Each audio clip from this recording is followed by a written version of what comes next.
remnants of our kin, a sacred band. With humbled courage they'd learn to withstand the countless tribulations of a broken land.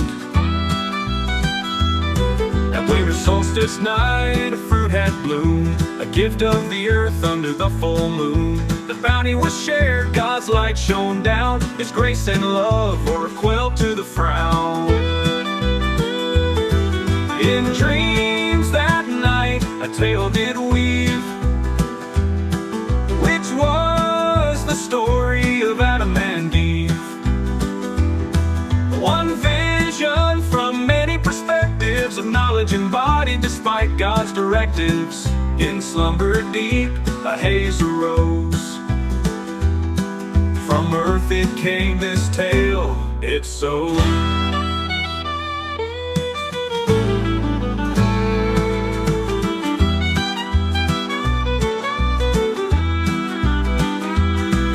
A shared realm born, where dream and truth entwined. Water here upon the earth, a new paradigm. Thus was covered face of ground, drenched this thin crust.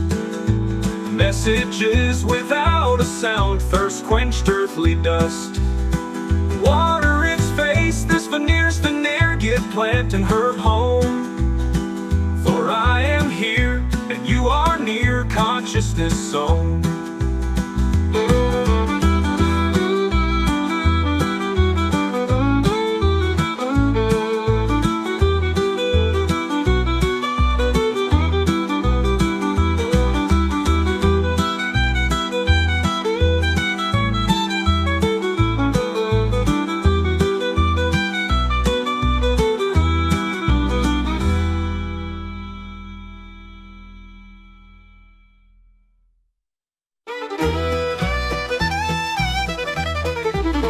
But self-awareness time unfurls, a dance of moments, twists and twirls. The past, the now, the yet to be, interconnected tapestry. From solar guts to cosmic dust, then here on earth, God graces us. Blowing divine breath into nostrils, then out to nostrils breathes His creation's very first exhale. Yet to be named, yet to be deceived, dearth of knowledge of heaven or hell, yet inspired and alive, divinely gifted breath of life, finely sculpted, strong and live, new beauty to behold with eyes, to see what light can penetrate into the dark unknown, filtered the casted shadows from sun and form grown, embrace the life, the great untold, man a newly living soul.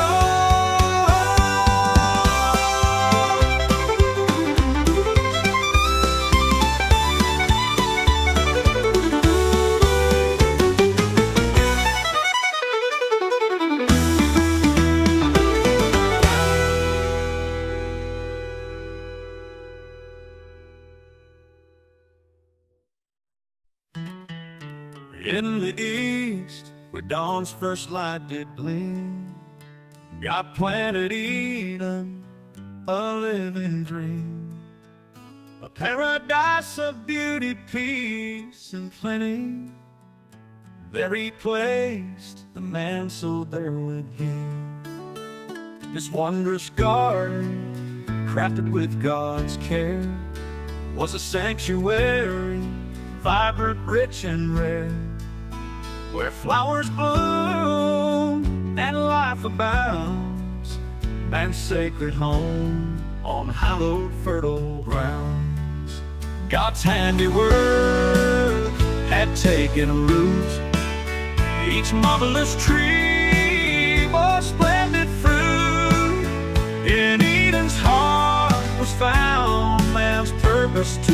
fulfilled to tend the garden, defend and cultivate it well. A rolling cornucopia, abundance in its prime, yet two great trees of mystery would shift the sands of time.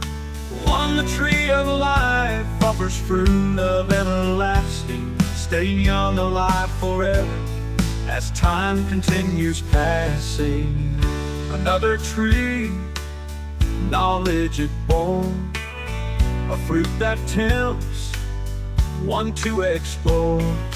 Two forbidden corridors, knowledge of good and evil its store. A promise sweetly doomed with wisdom's taste, the fall from grace, our innocence consumed, unless she just consumes of any other tree. So tend the garden, steward the room, and eat of the Eden, except for one tree freely. If he did choose to, will be a day of ruin, for he shall surely die. Though he knew not how he knew, God never tells a lie.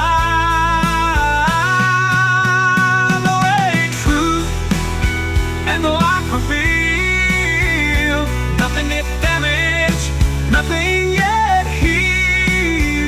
Alone in Eden, and God is real, and the Lord sweet in the deep. He formed every beast of the field arrayed, and every fowl of the air he made. Then he brought them unto Adam to see and to name, and whatsoever he did it became. He spoke their names, a sacred bond, acknowledging their word.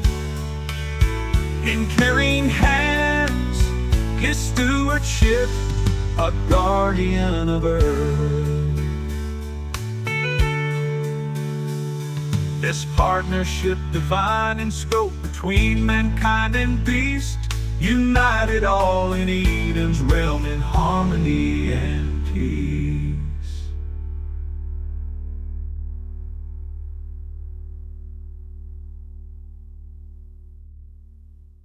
Is Adam named the cattle, the fowl of air and beast of field? A subtle sense of longing grew, a yearning yet concealed, the bond with creatures all around, though strong and filled with grace, could not provide a counterpart, a partner face to face. He searched the land, the sky above, for one to share his heart, yet found no equal kindred soul to play a matching part. The quiet ache within him stirred a want he could not name, a longing for connection deep, a love to fan life's flame. The stage now set, the pieces placed, for one more act of love, a female form from Adam's side, joining from above. In sleep's deep realm, the man was bound, as visions danced and swirled. He reached out, and what he found was warmth unparalleled.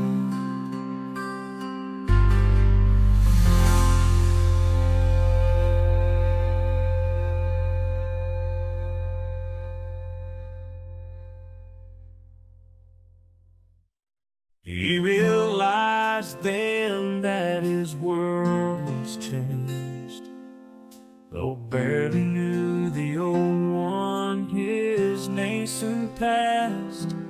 a flicker of flame for the fire that was to come.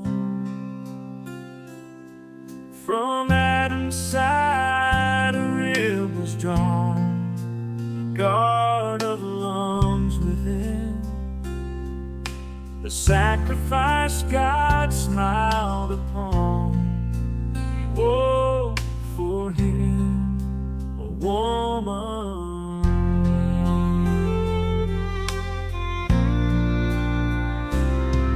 From home her life began, it was given up for her.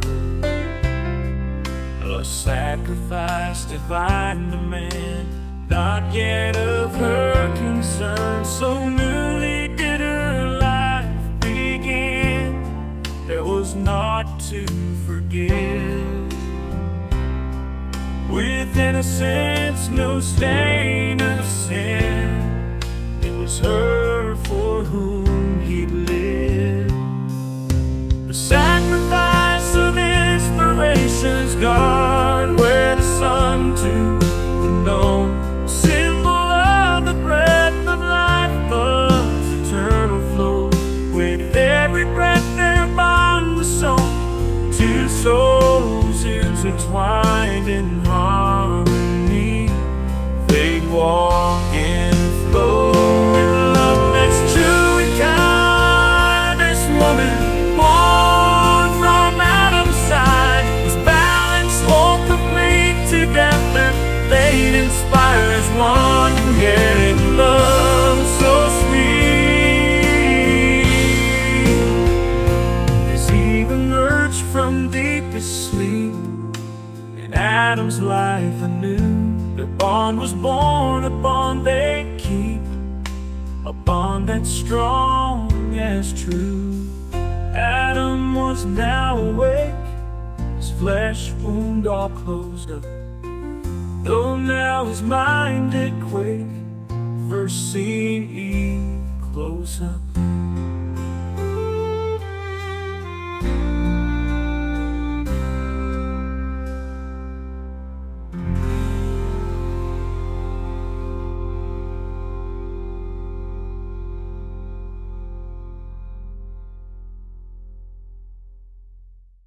Oh, bone of my bone, yes, flesh of my flesh, now we're never alone. God's granted my wish, I am your man.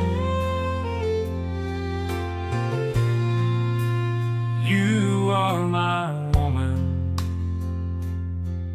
and you my dear. Come from me, we may even partake of all of Eden freely. Set for two trees, eyes that occurred Eden's first breeze, and ethereal envelopment skin. Then prickled hers did, so she snuggled him. Sought shelter, this pure dove. She felt the warmth of her best friend, the one her love cherished above all but God in the end.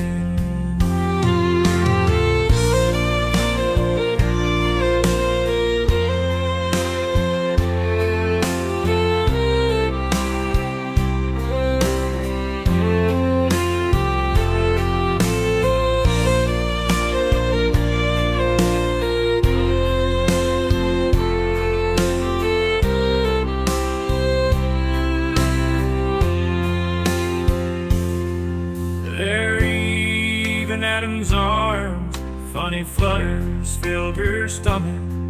Butterflies, he named them, in swarms, flying towards a golden summit, while Adam felt the sense of peace. their shared embrace did neither release. Unashamedly they both knew the lie. God's crafted man and wife.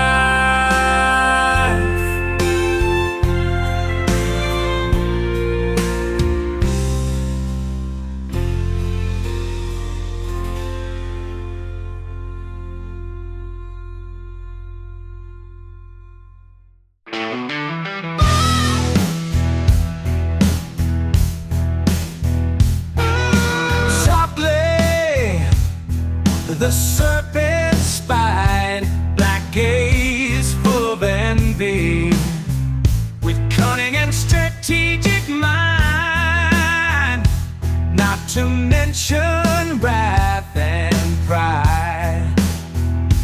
Combined, mankind's first enemy. This one he speaks habitual lies. Unheard he thrives, he opposes rationalize.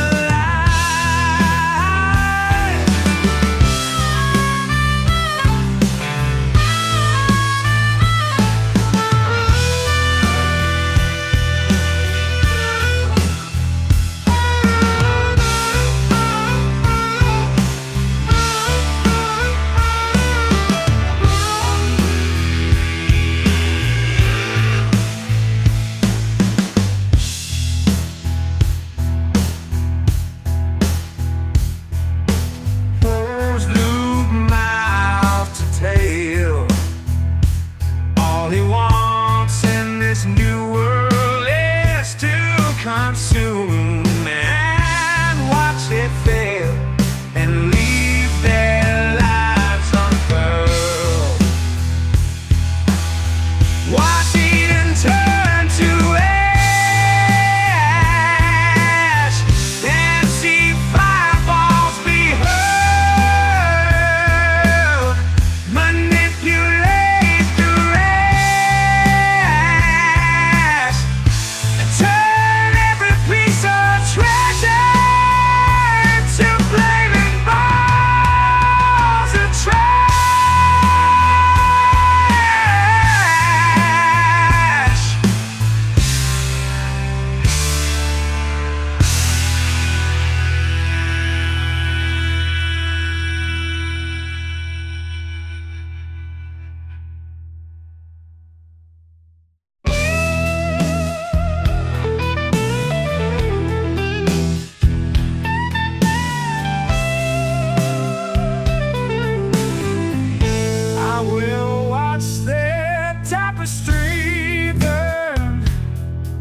With knowledge taken, never theirs to earn, I'll make them face his wrath. It is then he'll yield my path to be among God, to know his mind. Let him know mine. He'll be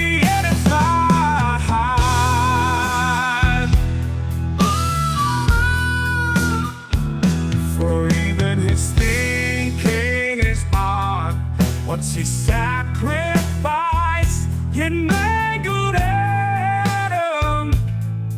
For wife, the premise is clearly flawed. It is that which they need to see. So lucky me.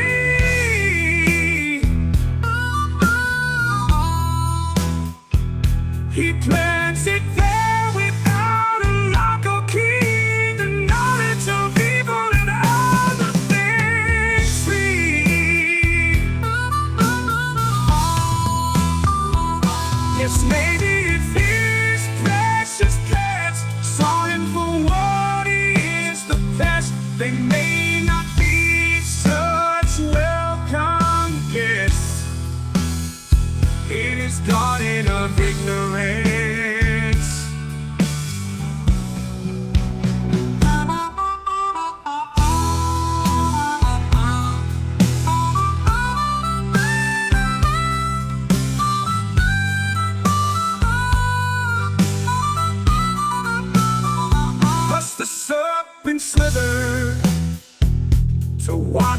observe Eve.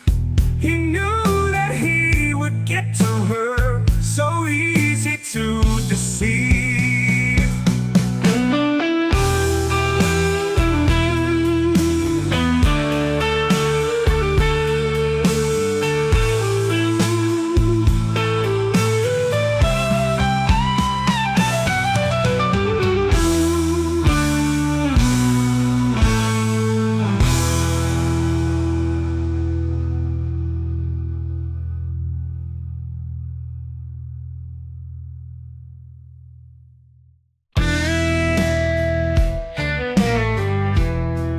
He saw in her a heart so kind, a soul as yet untarnished. He wondered how he might unwind her fragile mind.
Then unbeknownst to Eve, the serpent changed his skin.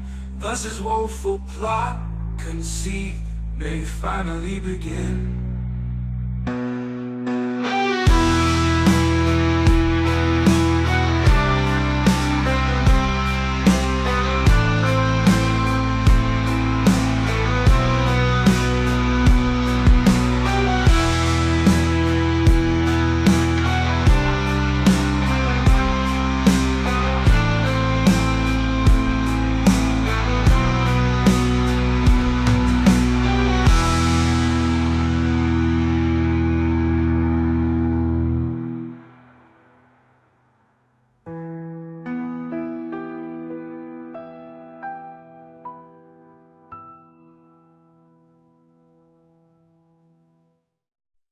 He mimicked flowers and leaves well, texture, pattern, even smell, body coiled, spiraled shell.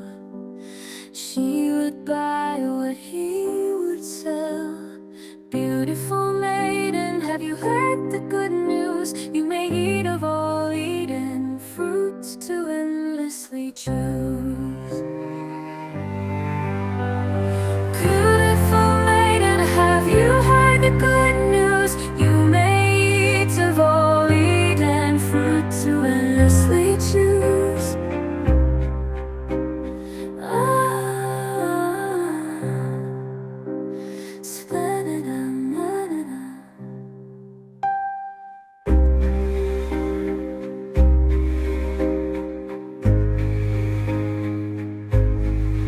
We've looked on with curiosity, quizzically bemused, unless you're a fool and you fell for God's rules. And then the woman said, we may eat of every fruit.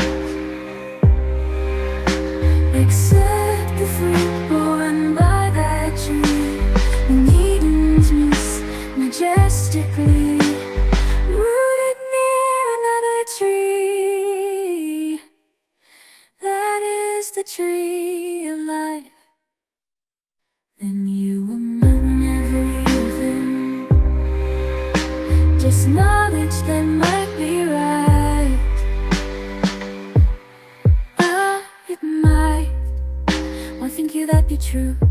No, I know, I'm sure it's simply because God told you. Because the Lord told me to. That's sufficient.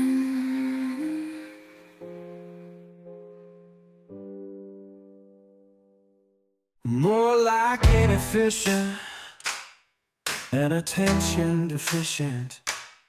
You missed how there 'twas you I knew when I assumed my assumption was true, which was, of course, that you're his slave. So oblivious, you think if you misbehave, you'll die, and that's righteous. To the nature of God, you describe this.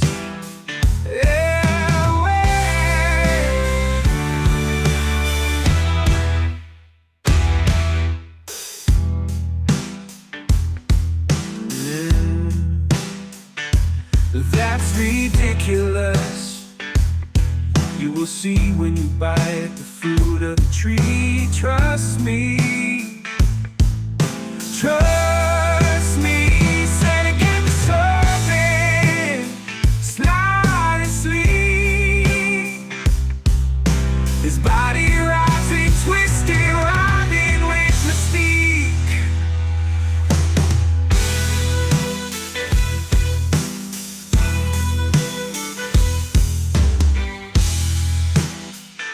But like a cobra's hood, his neck and ribs transformed there as he stretched. He saw a mirror born. She was entranced by this display. Her own reflection in his chest. The details she would survey is where he would try his best.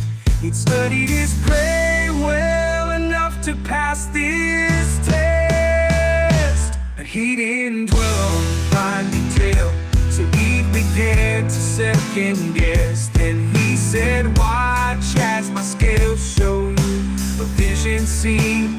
That's true. How you, yes, you may think of the fruit, eat of it, that divine knowledge ensues.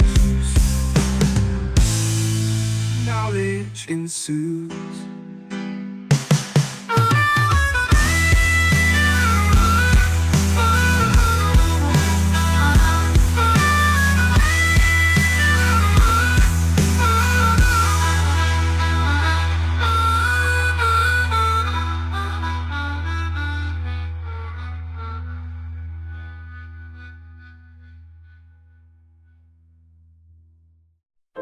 Eve, transfixed by Pseudo-Eve, witnessed what he promised.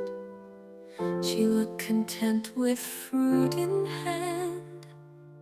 Serpent must be being honest. She gave a nod, resigned, and motioned him to lead.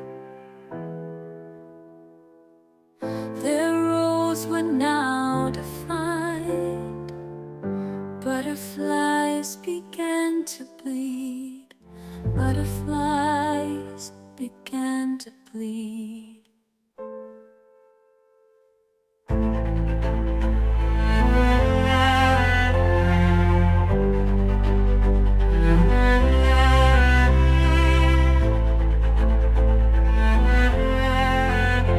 Despite her own reluctance, she was nonetheless drawn from joy and from abundance.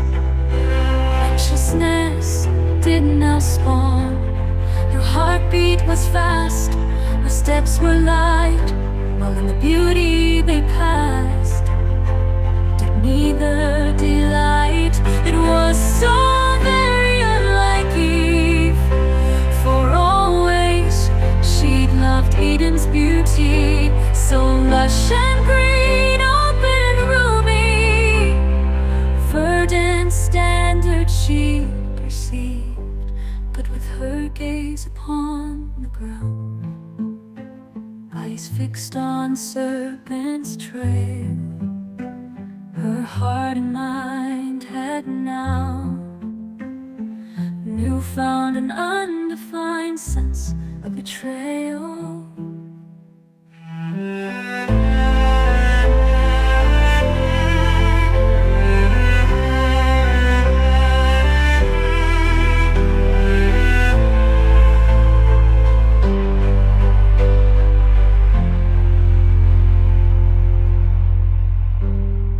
With her gaze upon the ground, eyes fixed on Serpent's trail,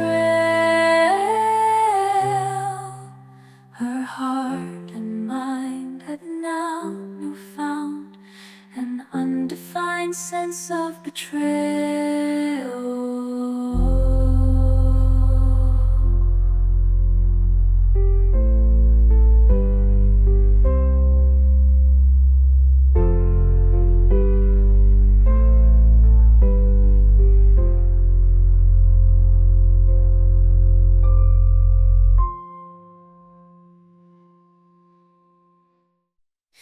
If God said it, it must be true, and Adam told me to.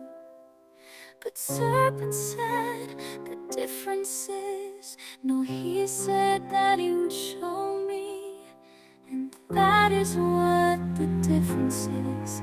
He'll lead me so that I can see, and if my great offense is curiosity, if I don't die, I'll ask God why he didn't deem me worthy.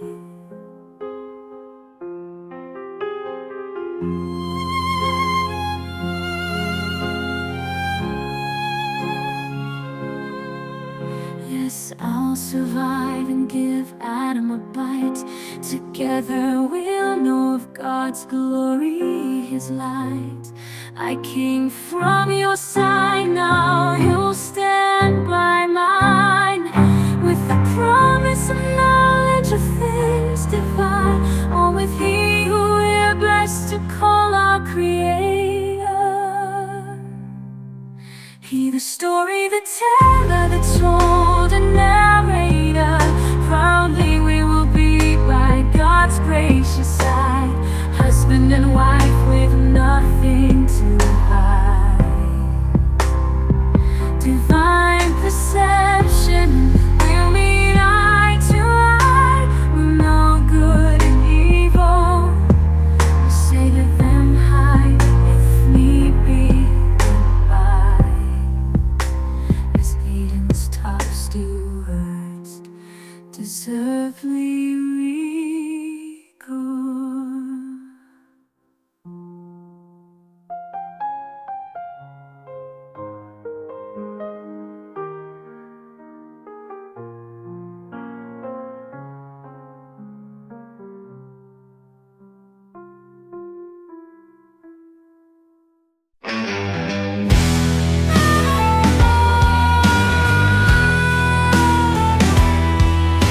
Cherubim, sweet Eve for one without knowledge. Still you know God, and that's your advantage.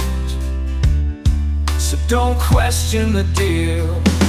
I showed you what I told you, and so it is real. You've made your decision, it's final. Plus you keep rambling,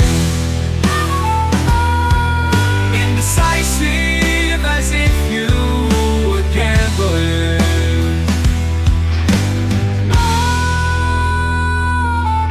If you think you take risk, despite what I've said, we can stop here, but the tree's just ahead, and proving my point will be brisk. You will open your eyes, distinguish the truth from the lies, and relinquish your preconceived notions. You realize, friend or foe's demise may themselves be rational means, or ends you'll newly conceptualize upon finest of all Eden's cuisines. You will know what could be inflicted upon thyself, thus what ye may inflict. For the disdainful pain by edict and movements you know how to restrict.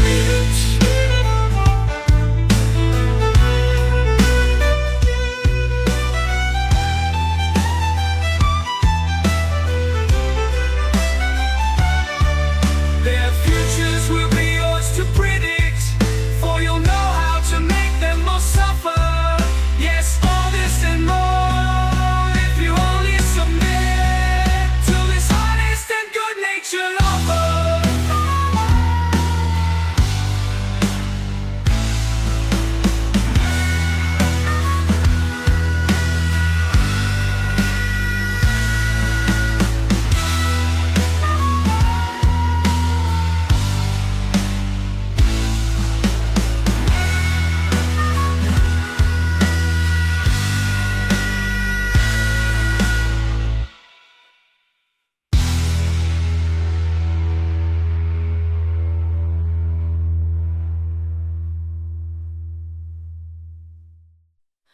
To what you say, Serpent, I will not subscribe.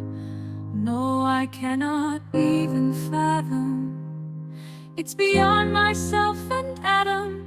For if, how, and why anything dies, it's for God to decide.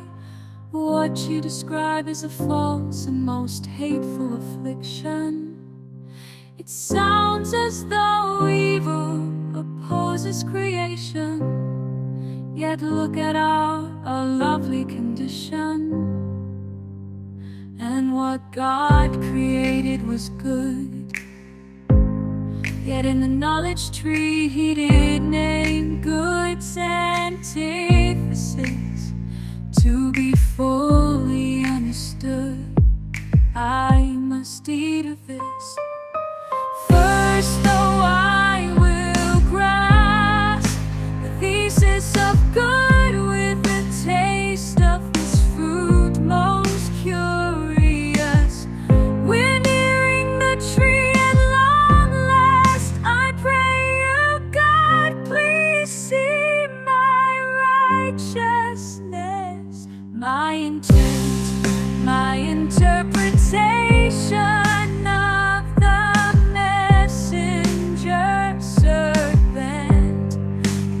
Must have sent, although I've no expectations, no, not of ramifications.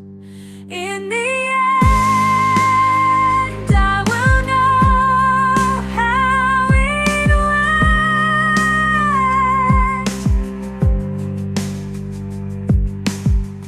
In the end, I will know how it went.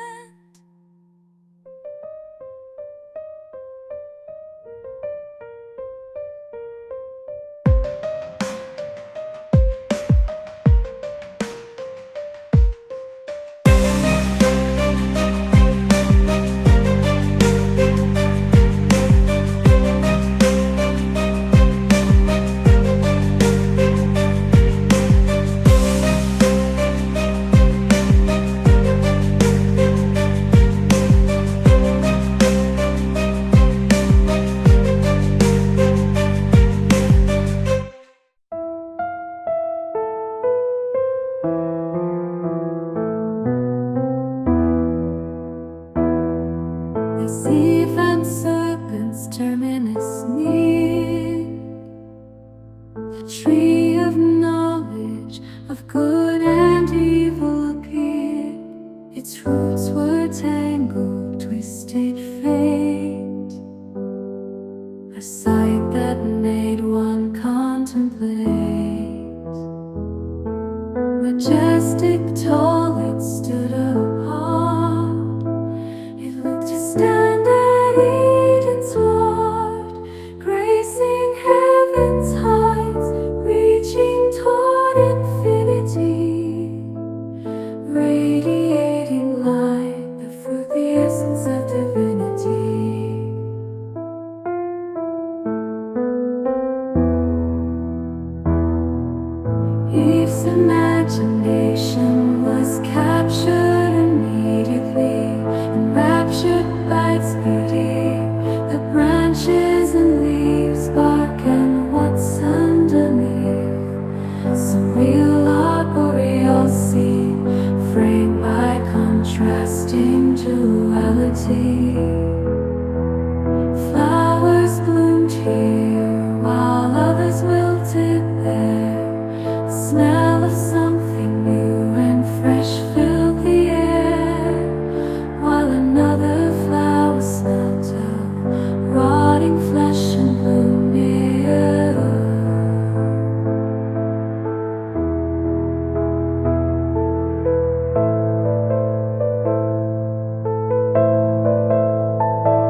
carrying flower fragrance Stapelia gigantea,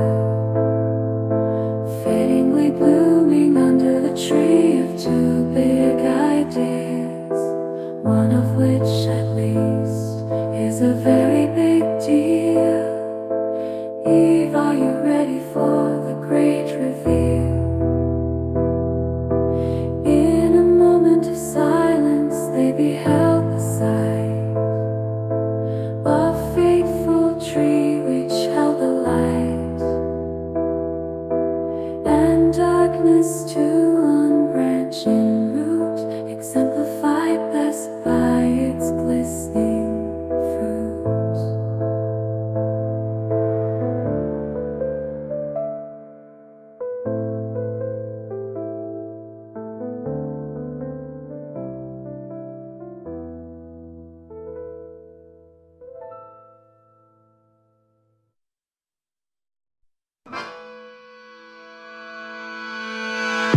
Forbidden to eat by God's decree.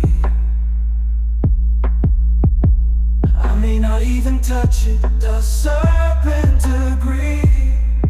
Indeed, that's what he said. And if you do, he did say too, you will surely be dead. So let us do the test, no, it's beyond experiment. Mere words can be put to rest, I'll fetch it without impediment.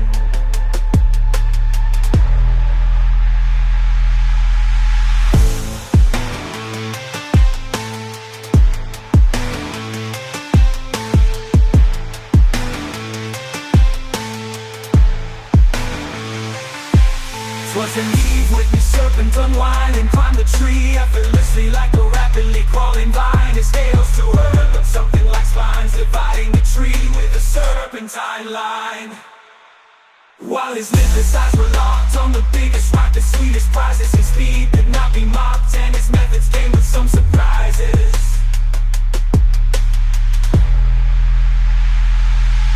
His tail dug in the ground, his skin's fluorescence blends and mixes, so the base of him could not be found. Instead, disturbingly coiled upon the tree's roots, the sign of 3 6s, 3 unbroken loops emerging from his burrow, impossibly unbroken. Who says a town and space were his to borrow?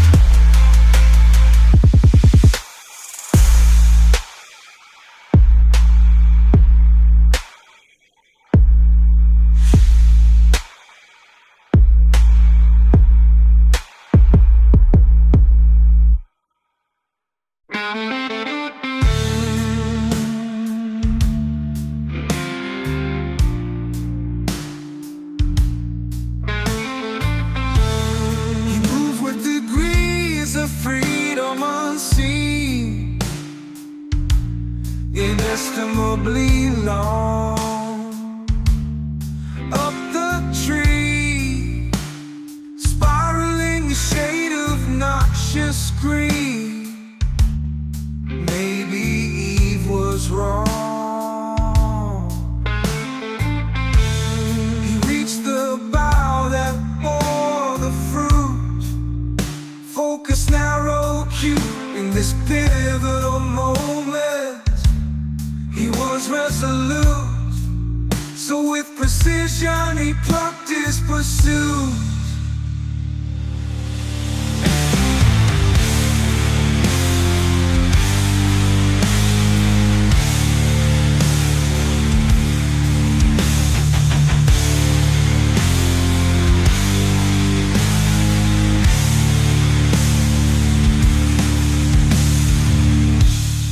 Gullibly believes that with a touch, God's word she'll refuse. what I must to break her trust. She will hold it to no review.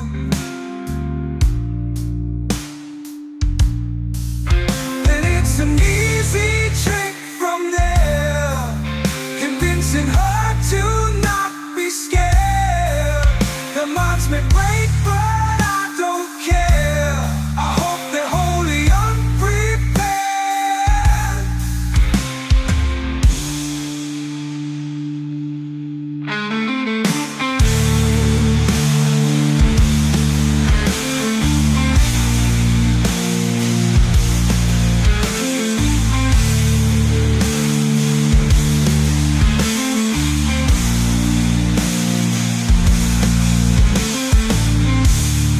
Eve watched, transfixed on Serpent's descent, as he carefully lowered himself with a grin. He balanced the fruit as a crown on his head, freely flowing, glowing forth from sphere to crescent. One moment it took on that classic sickle shape, the next its shape remixes, twisting, weaving to braids, gleaming beads of black and white, a woven circle of spheres. Then suddenly they melt, distinction disappears, a glowing singularity whose home seems natively heavenly, a masterpiece of convexity, a simple symbol of complexity.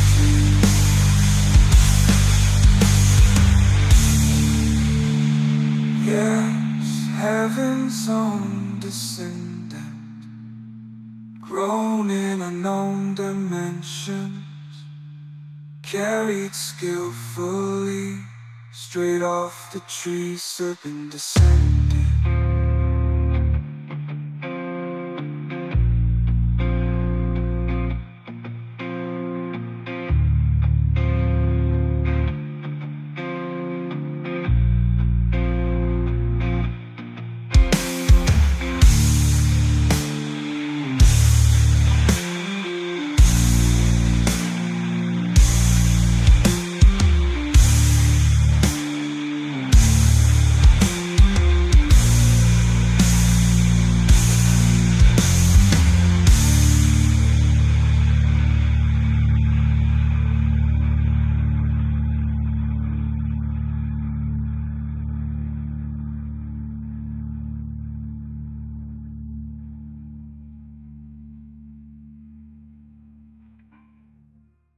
It ignited Eve's intention. She was bound by her mission and watched with rapt attention. She'd awakened to her calling, yet never once did she consider she'd be the one falling. Still she watched the serpent slither, or did he contract toward the burrow dug below? Below, where did it go? Do I overreact? Yet how could I have been so slow to see that Eldritch light and lose track? Evidence of these apparent discontent. Sixes burrow, intertwined, or the burrows disappear. In fact, the fruit itself seemed phase shifted, seeing it close and near, but when the serpent get here?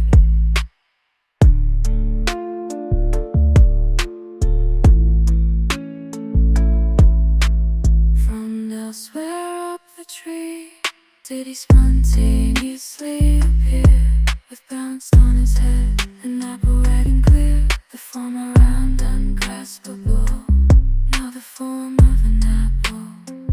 The incomprehensible was now within reach, to taste the unimagined. What wonders would that teach?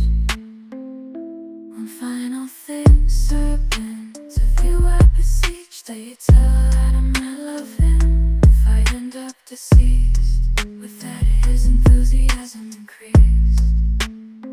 He said, I'll do you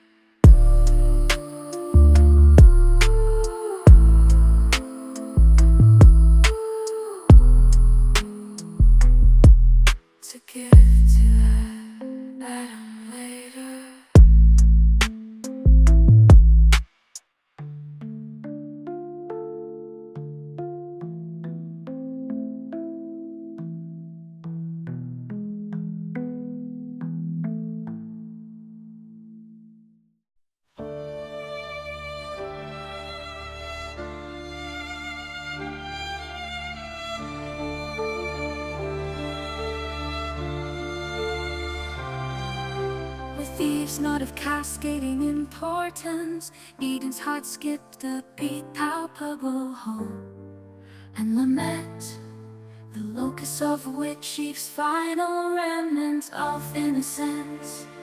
Her whispers went, "Forgive me, dear God, if this wasn't a test. I feel I am flawed, but want to be at my best. And I feel strongly about this one, Lord. I pray this fruit does not make me its victim. I trust that they're good, for Serpent picked them.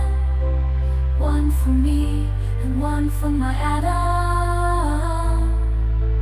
Thank you, my God, for the pair. To Adam I was sent, and I feel you sent me, Serpent. But if my feeling on the ladder be my great mistake, I pray that Adam knows his worth and that his heart won't ache.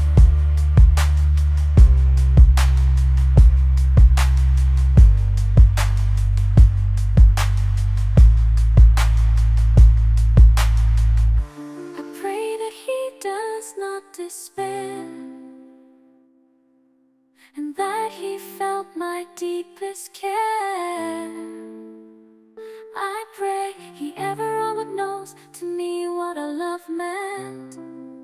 She solemnly said, Amen, as crossed paths overhead, both the dove and raven. She slowly opened her eyes, and then with trembling hand reached out to grab temptation's demand.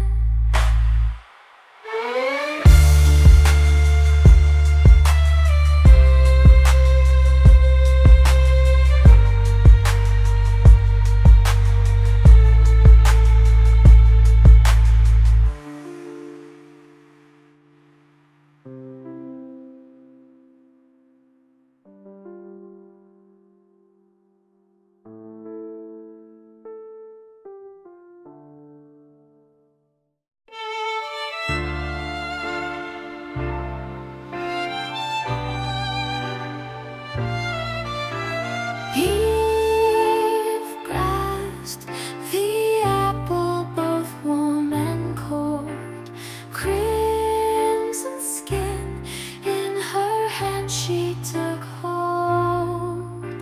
Her eyes squeezed shut, she braced for death's kiss. What Eve didn't realize was the shot didn't miss.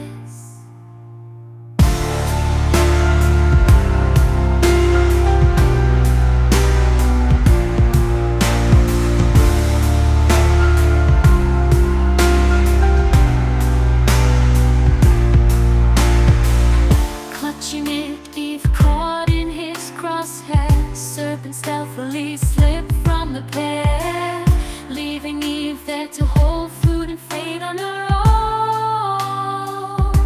Her arm outstretched, the seed of doubt sown, with an extra apple drop nearby.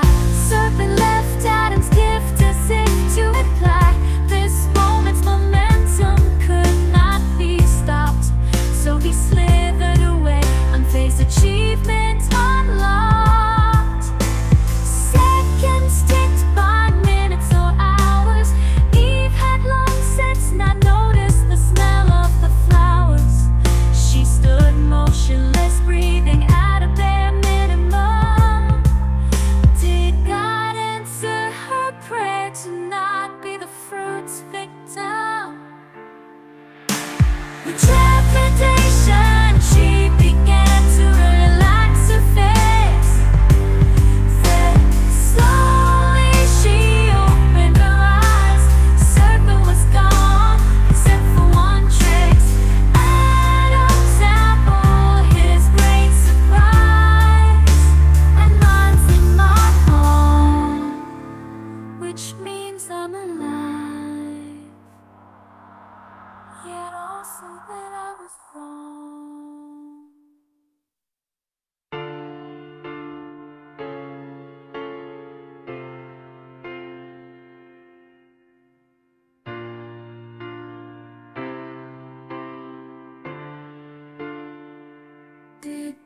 darkness lead me all along. The only way I'll know for sure, I hold in my hand, it is the cure. What is it that I can't endure? Especially from a sight so pure.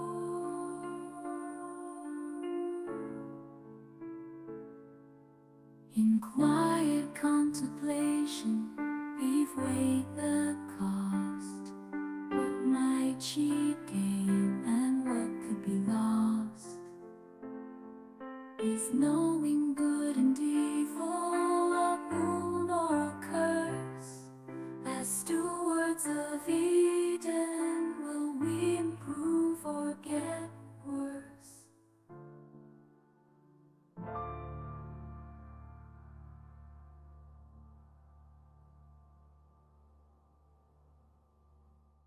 Eve brought the food up to her lips. There was, she felt a radiance of some strange mix of pain and bliss. She hoped her old self she'd not miss.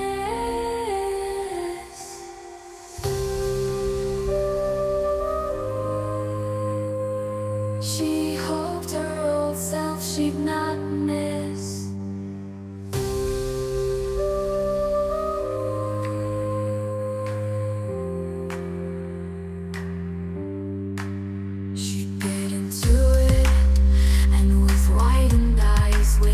The instantaneous solar eclipse of her mind. Good and evil, she knew the difference in kind. Consequences dire, beyond recognition. Things to fear and desire filled her vision.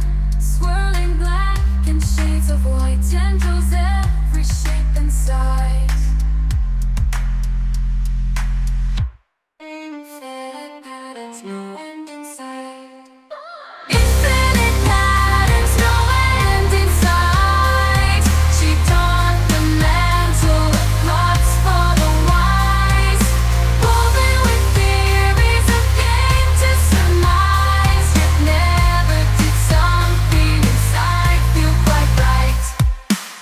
No longer the same, her innocence shed. A dichotomous web appeared in her head, teeming with terrible spiders, kept in check by righteous fires. Hurled from heavenly spires, down into hellish bogs and mires, to relentless factions and no combatant tires. Of everything, of all of them, is what this war requires.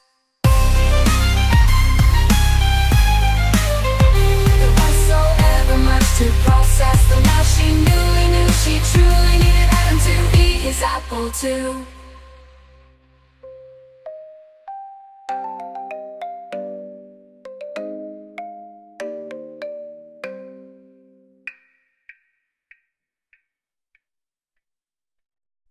May speak into existence a way out of this crisis. God was right, this is life or death, and Adam and I will know righteousness. Together we're quarantined from good's nemesis, the worst of creations, far worse than rebellious.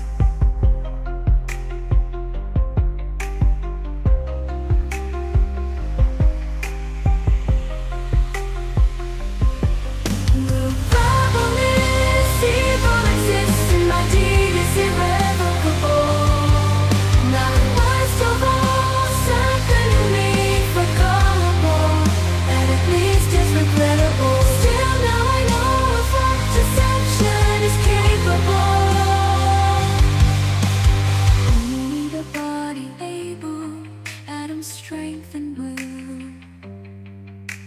May our love be strong and stable as we protect ourselves and Eden from evil. With Serpent's gift to Adam, now Eve's to give in hand. She set off to his favorite spot. She'd find him there in simple thought.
interrogating her on her deepest intentions, proposing selfish motives that she'd rather not mention. She tried to be promotive of selective attention. Anxiety rising, she thought you'll have my back, and together we'll defend from any evil attack.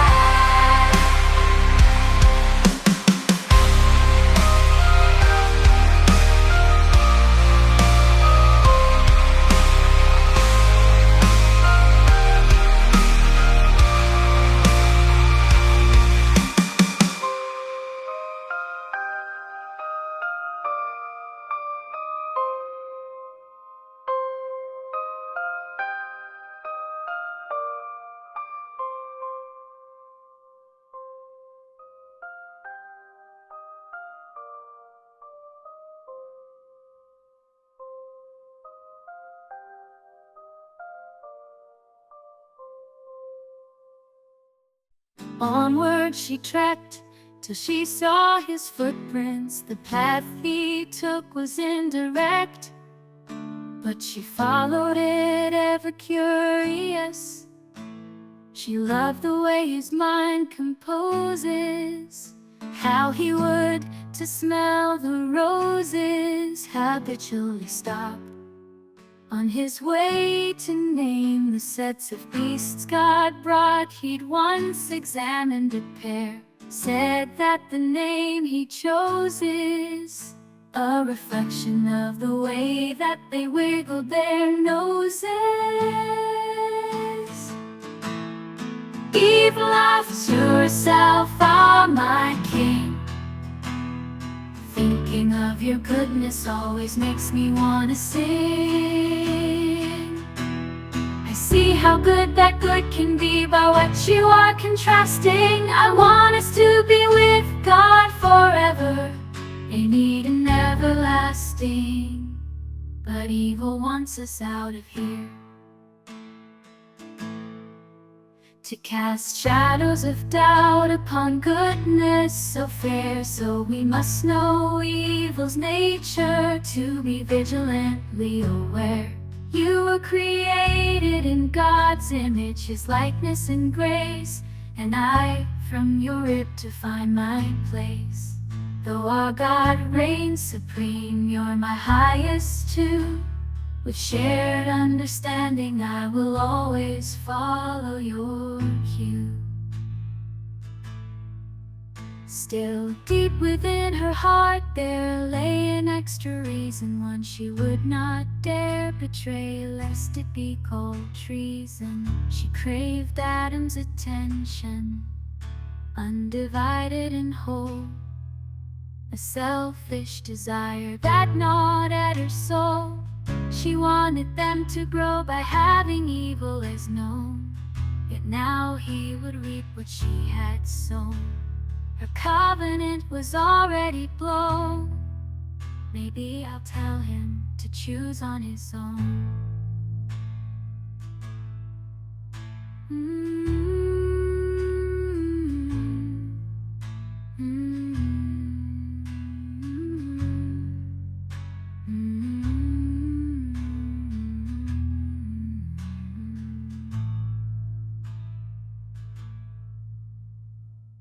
Eve was feeling exposed and bare, her heart aching, her spirit ensnared. She longed for Adam's strength, his touch so tender. In his arms she believed, from any danger he'd defend her. The sun dipped low, casting hues of red and gold. A heavenly canvas, a sight to behold. In the garden's embrace, amid flowers and trees, Eve's tears fell like rain, and she dropped to her Adam was attuned to the strains of Eve's heart. He felt something electric and got up with a start. With a discordant ache to quicken his pace, he got out of the river, a stern look on his face. Her cries were carried by the wind like a whispering plea, leading closer and closer to where she would be. Whatever distressed her, he would soon see, and whatever it was, he'd overcome mightily. He followed her trail like a shepherd his flock, his love like a compass guiding him through the shock.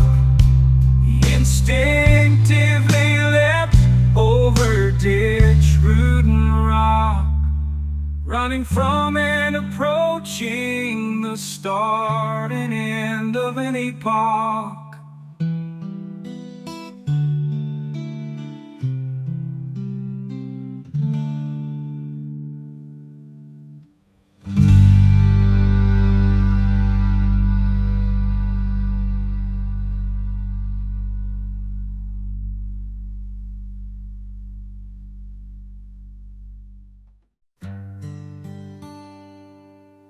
He found Eve there, knelt in tearful prayer. Her eyes were closed and tangled was her hair. But even when disheveled, she was still ever so fair. The tears were disconcerting, though it wasn't clear from whence she was hurting. Then Adam's gut tightened. He caught his first glimpse of the thing which lay beside her, impossible to miss.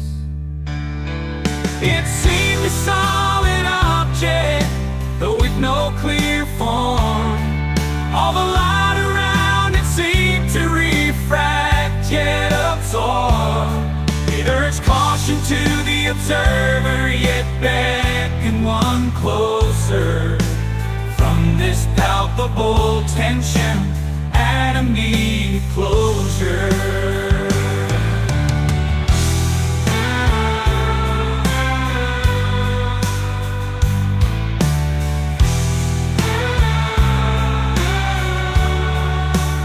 Eve, my love, why do you cry down there? Your sobs carry sadness through my heart and Eden's. The longer you cry here, the more the pain deepens. Please let me join you in prayer. Let me join you in prayer.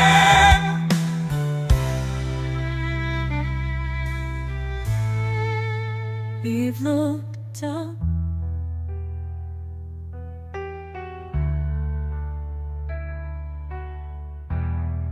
with puffy eyes to meet. Adam's gaze surmised his surprise.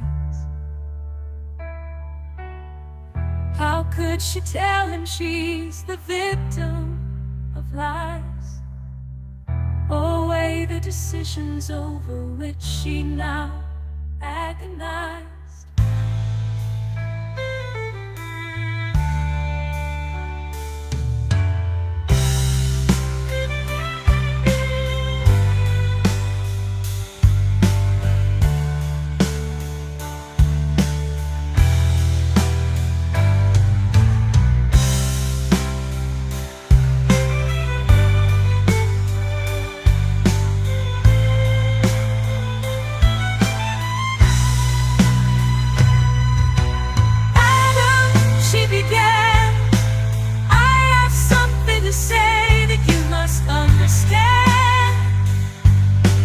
No, I aim not to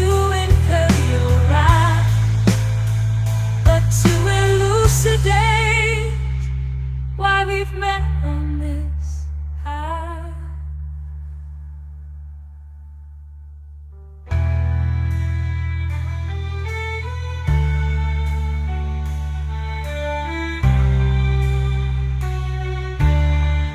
He nodded slowly, meeting her gaze, the depths of which now seemed an endless maze.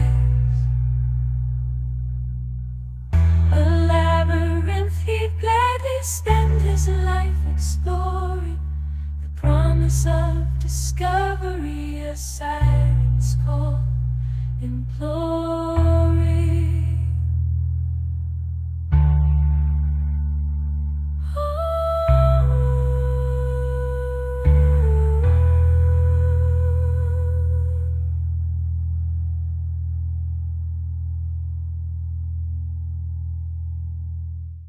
You drew a deep breath, her voice a quiver.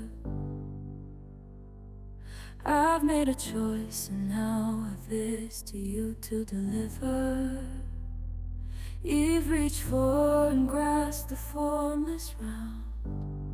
It morphed into an apple with a snapping sound.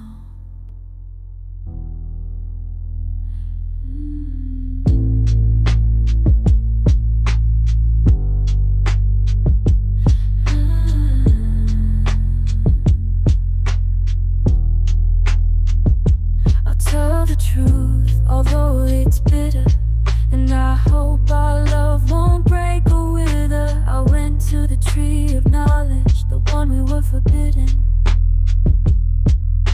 The fruit I found alluring, my curiosity unbidden.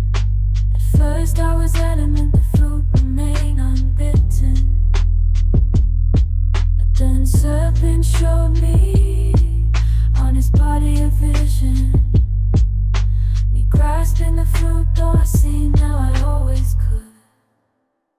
He seized upon the fact that God's word I misunderstood. Deviously, he spoke to me, claiming that I by God was deceived, that I could taste the fruit of the tree, and knowledge divine would be mine without my life bereaved. Without my life bereaved.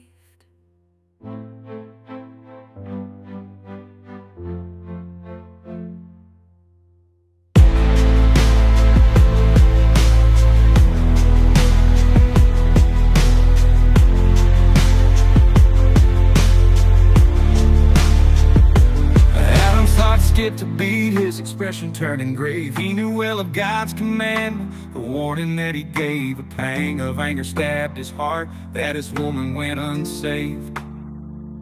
Added his bewilderment, that from Eden 'twas the forbidden that she craved.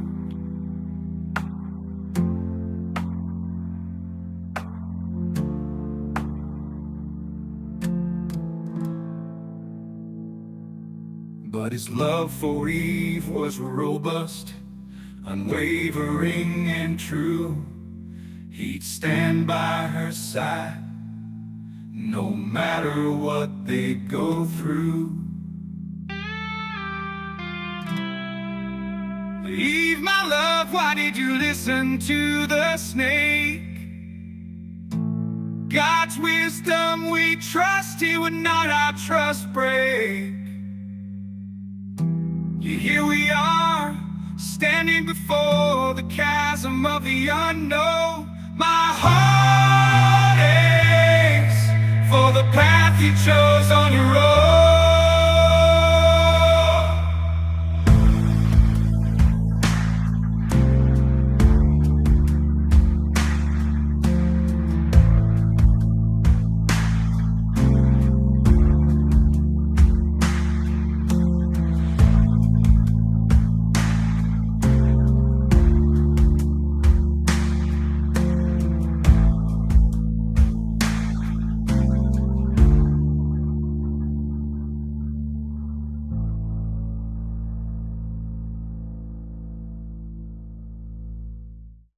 She broke his gaze, was now on the ground. She wanted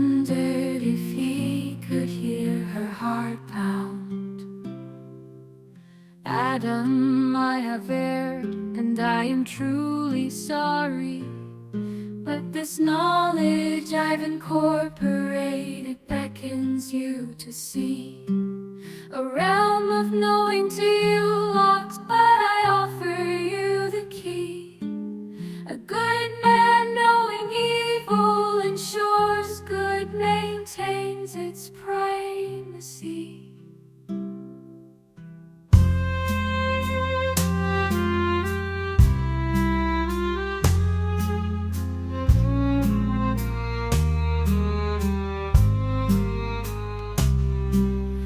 Please, my love, God made you that good man. Now I see that you must know just what we're up against.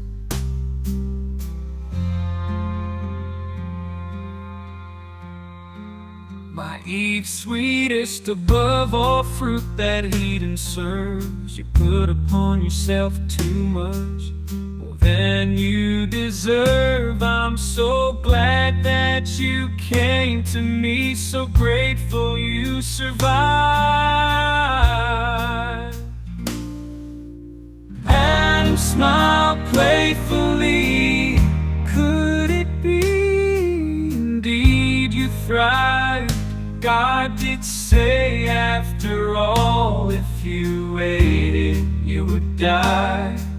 Yet here I speak with you, lest all my faculties now lie.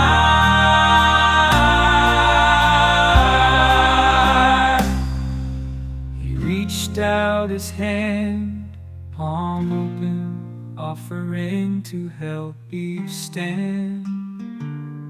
For her, a blood rush as she noticed he was handsome, strong and tan. She blushed, they touched. He said, "This is not what I had planned, but I am with you, my love, until the end of ends. Though in truth you must know that your actions I cannot command or defend."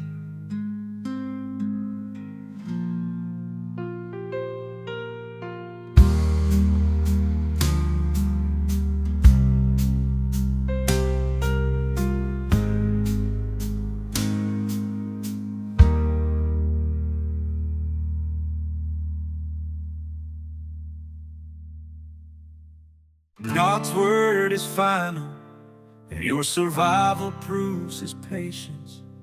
At least that's what it seems. Regardless, Eve, that fruit you hold looked like a thing from dreams.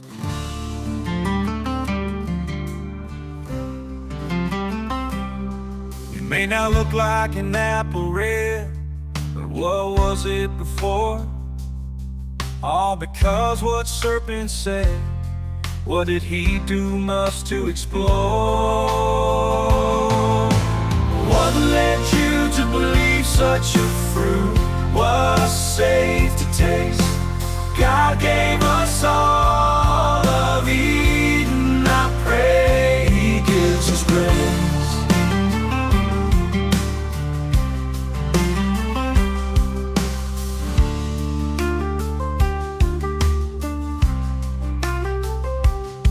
Incredulously, Adam shook his head. Then in a moment of clarity said, "We are stewards of this land. Should evil strive to gain command, more than its name will come to know. Together from Eden we'll banish the foe."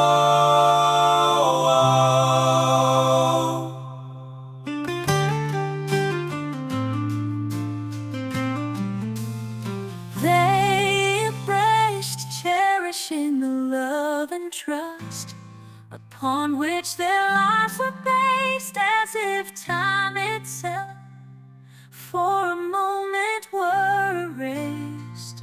He felt reassured, her heart understood. A share more details, if only I could, of forces that dwell in contrast to good, like those who delight in sharp, cruel wood. Eve shuddered, envisioning the pain. Imagination's gaze lost within the abyssal plane. What darker schemes could malice invent? Perhaps to thwart them Adam's life was meant. What you could do for good, my love, would be magnificent. And when you do endure, which yes, you can, I'm sure, you will help to find the dividing line that is to me obscure. In the struggle between good and evil, enmeshed within past and hereafter, resisting selfish upheaval, will dwell near safety, far away from disaster.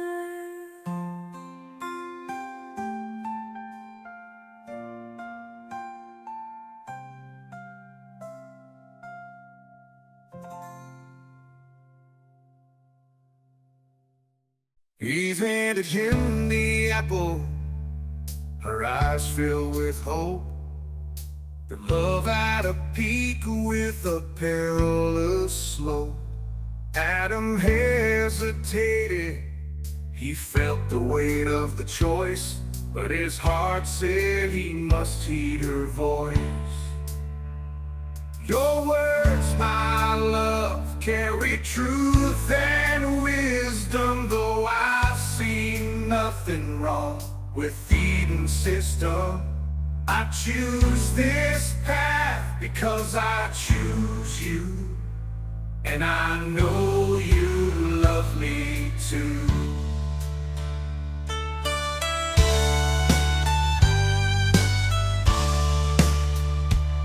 And I know you love me too. You know not how you inspire me. Without you I am breathless, precocious and inquiring. You're beautiful and restless. It's you for whom the flying sing, and while the sun keeps rising, just to beg your form in light. His words were tantalizing.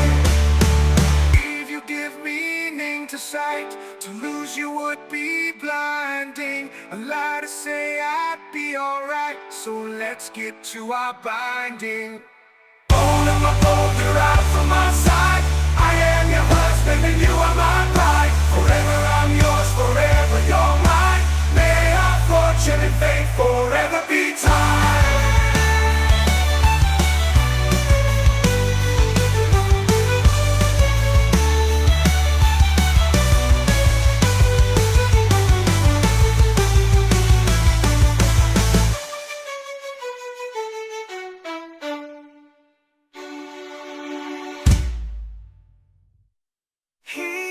With a resolute nod, raised apple to lips.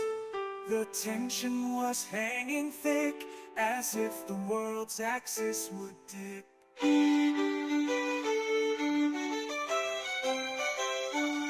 He bit into it, and the fruit flooded his mind with daisy thoughts, both dark and divine.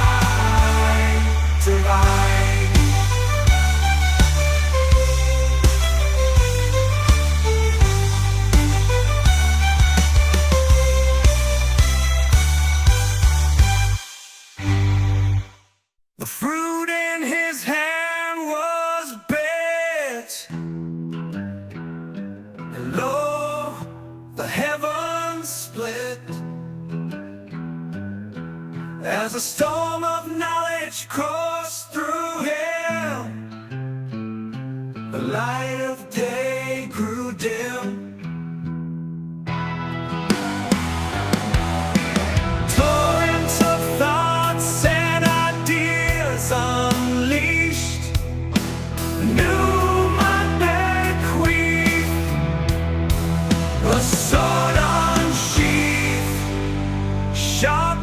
in sleep.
Serpent instrumentalized sin and vice, which surged in Adam the urge for Serpent's demise.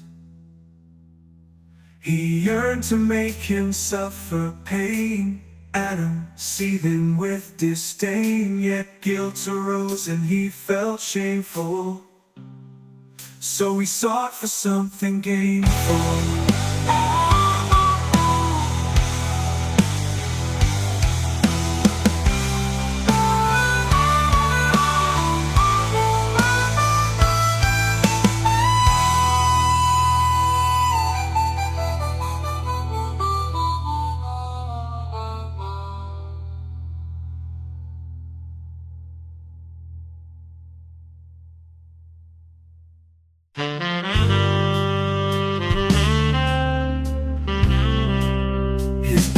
Found Eve, his heart elated.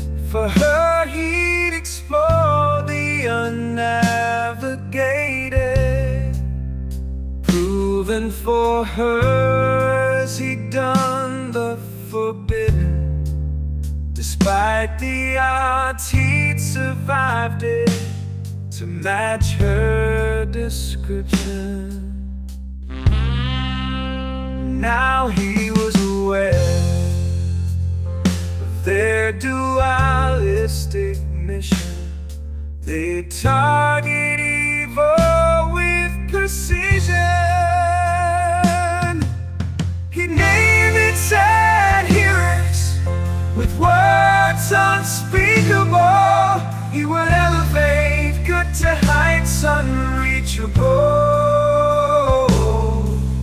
Ensure evil's tenets remain unteachable, and uphold the good to be supreme and unimpeachable, with love as a compass, an unbreakable tether.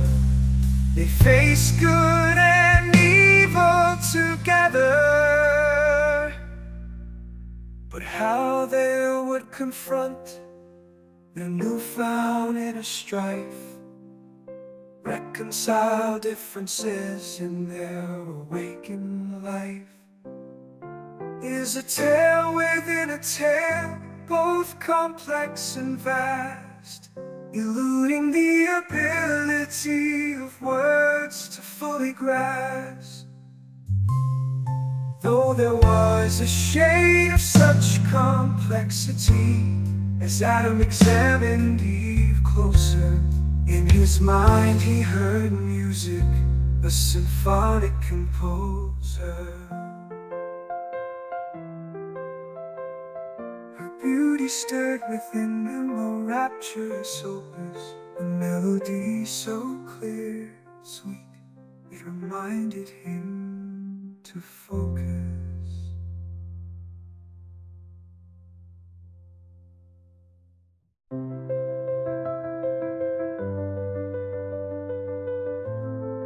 Their newfound consciousness was a double-edged sword, which held within it power for both harmony and discord. although each other's beauty to their beloved intensify. In this awakening, their innocence died. With this knowledge came a sense of shame, too nascent still for vanity's gain.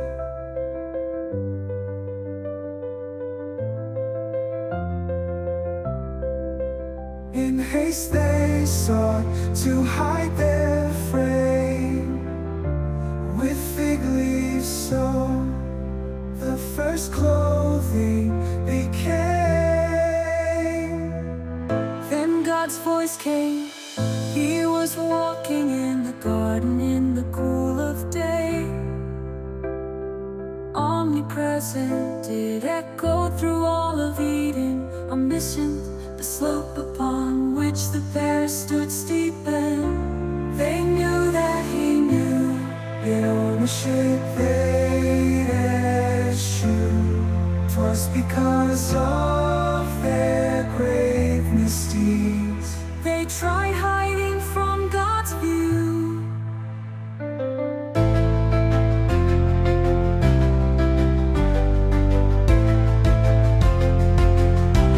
A sound of divine authority shook the trees, amongst which they sought refuge, calling to Adam questioningly, "Where are you?"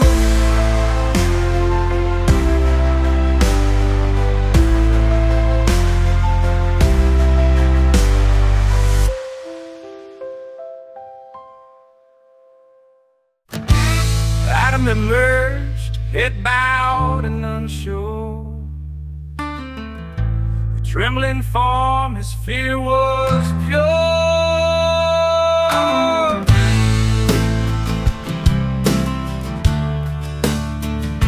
I heard your voice and I was afraid, for I was naked, so in the shade of the trees I stayed. God's tone shifted, a vibration uncontained. Who told you of your nakedness he maintained?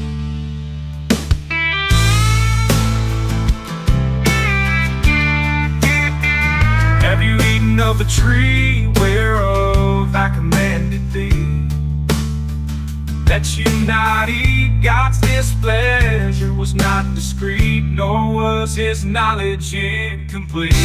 Still he gave Adam a chance to explain, and Adam took the chance to shift blame. The woman you gave me, she gave me the fruit, thus I partook, my resolve fell mute.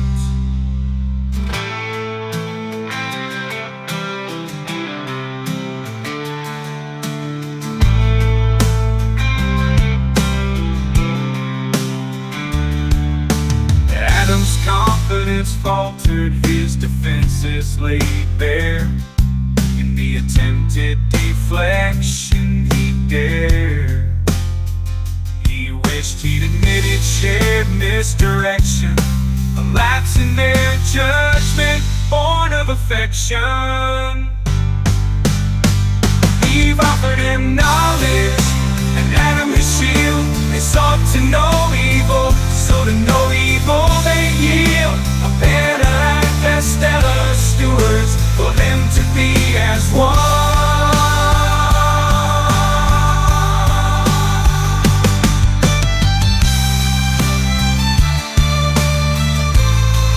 But before Adam could give these thoughts verbal expression, God bestowed upon Eve his heated attention. He said unto her, "What have you done?"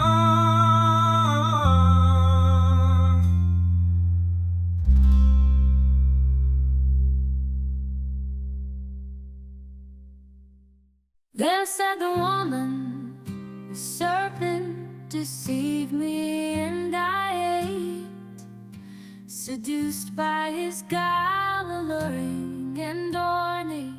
Now I know I have run. Her obfuscation of blame had just begun when the serpent appeared beneath their feet, a pain-stricken shadow exuding defeat, so fallen in pride no gaze could he meet.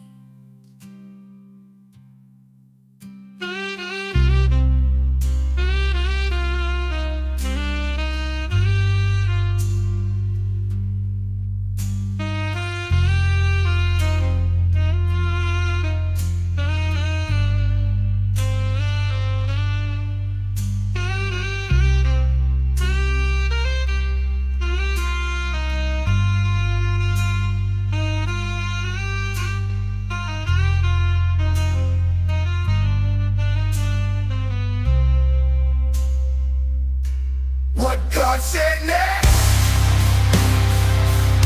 we'll leave the beast like this,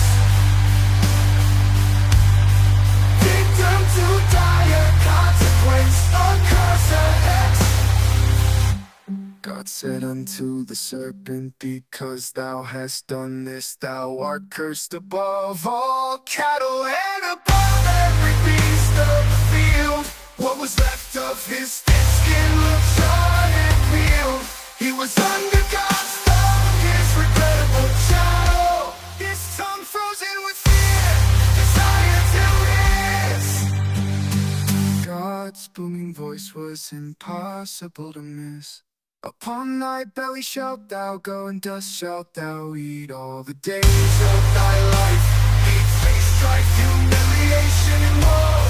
Perpetual struggle, living on the edge of a knife.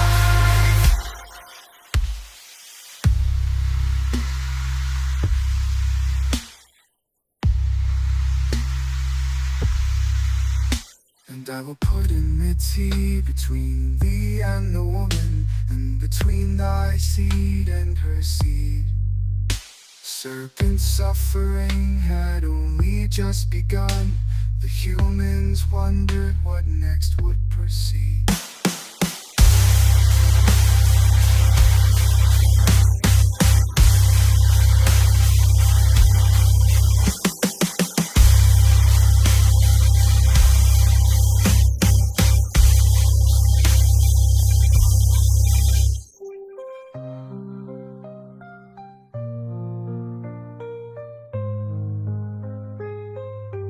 Shall bruise thy head, and thou shalt bruise his heel. It be a cycle of suffering for all generations to feel. A struggle between darkness and light, a battle that tests both virtue and might.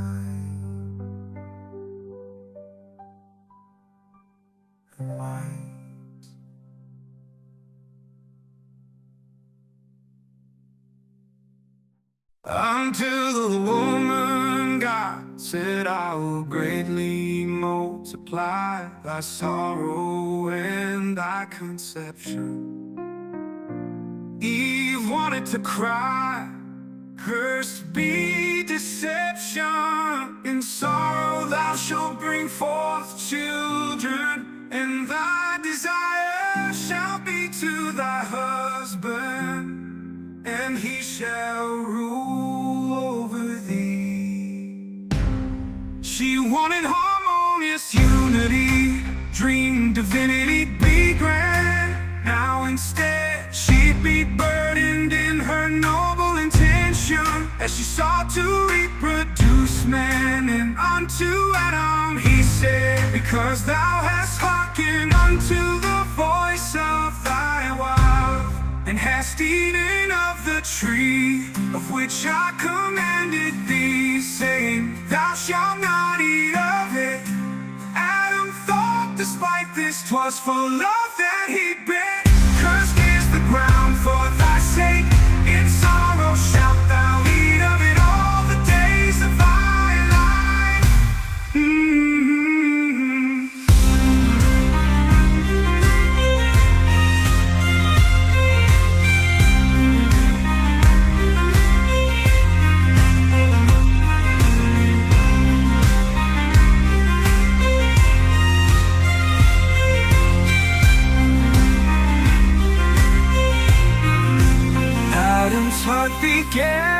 hands her quake, for he knew with toilless time would be rife. Thorns also and this, so shall it bring forth to thee, and thou shalt eat the herb of the field. Adam appeared apprehensive at what was to be. The earth's yield would now be concealed. In the sweat of thy face shalt thou eat bread, till thou return unto the ground. Visions of labor entered his head, tight feet pounding, reverberating a haunting sound. For out of it wast thou taken.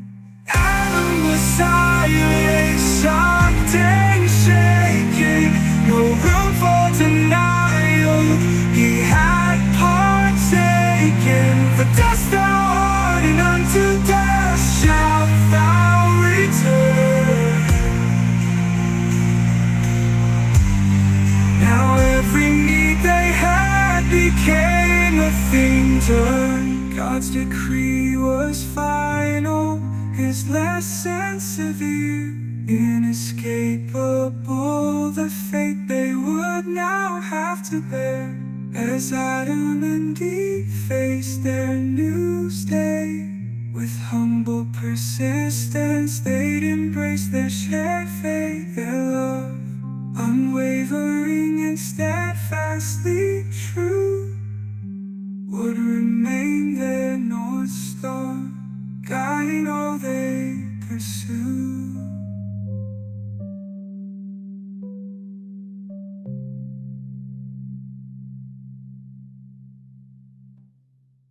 In the aftermath of judgment, innocent privileges taken, Adam gazed upon his wife, their world was now forsaken. Despite the weight of their fate, there remained a glimmer of hope, a name filled with promise to help them both cope.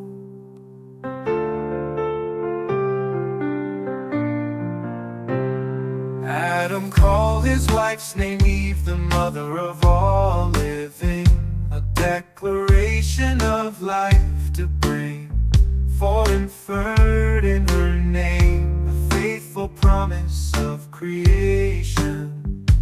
A new chapter for humanity, a divine orchestration. Why choose such a name in the shadow of doom?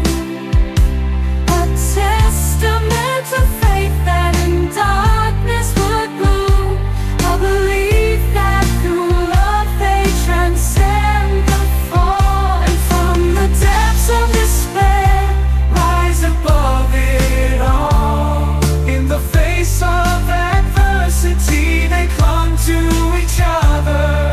As partners, as lovers, future father and mother, bound by true love, the journey had just begun.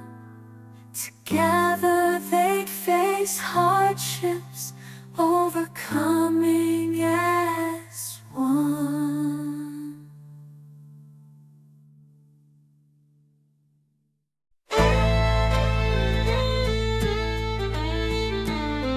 The Garden of Eden was now a bittersweet memory, a paradise lost, yet their love was remorse's remedy. No matter the burden, toil, or strife, Eve's name was a haven, symbol of life. In the name Eve, the mother of all, they pledged their devotion, standing strong and tall.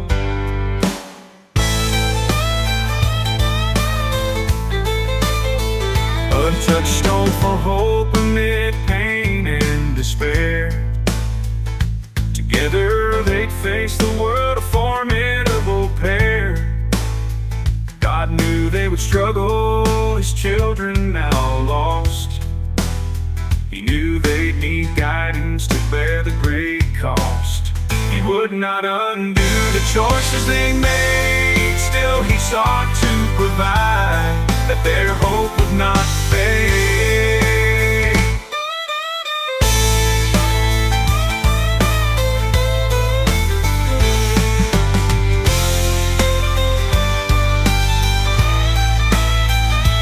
In his wisdom, God perceived their love's true essence, a force that bound them even in their transgression. He saw their devotion, and in his divine grace provided protection as they entered a new phase. Coats of skin he fashioned, both symbol and shield, to remind them of their role as stewards of the field. An outward show that nature remains theirs to subdue, for their fragile human forms nakedness would not do.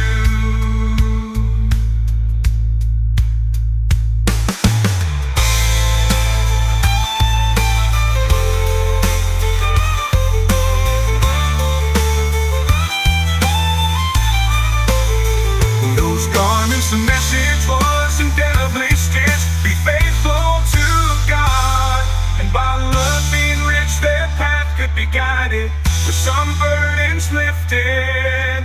Through blood, sweat, and tears, their spirits would be shifted. In unity, they donned those skins, armored with God's care. They were to face a world uncertain, a breath away from there.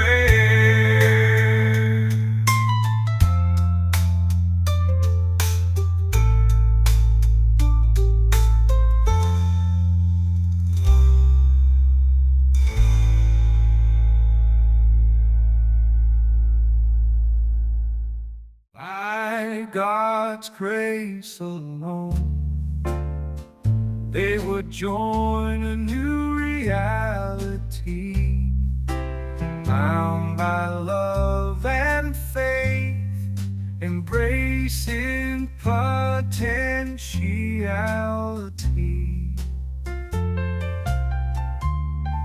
The genesis of theirs with a bite broke their mold. Now through polarized lenses, myriad stories would be told. Behold, the man is become as one of us, declared the Almighty, to know good and evil.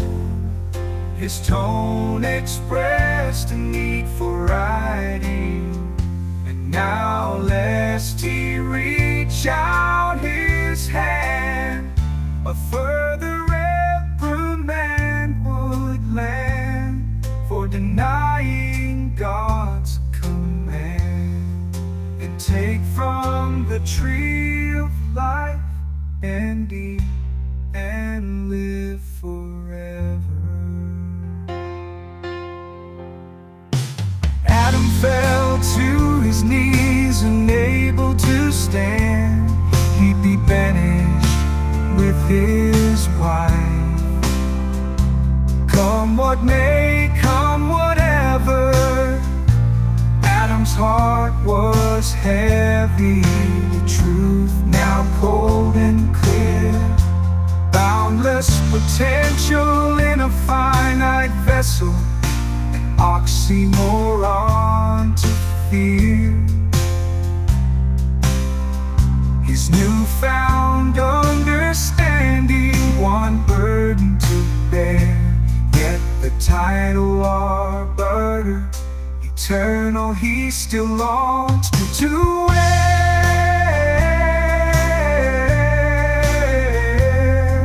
In solemn reflection, the tree of life's fruit, a quest for immortality, his parting pursuit, to be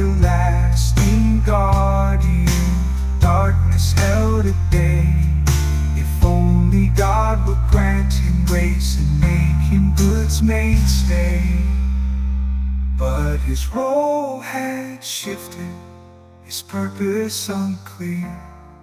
No longer Eden's steward, cast from the garden he held so dear.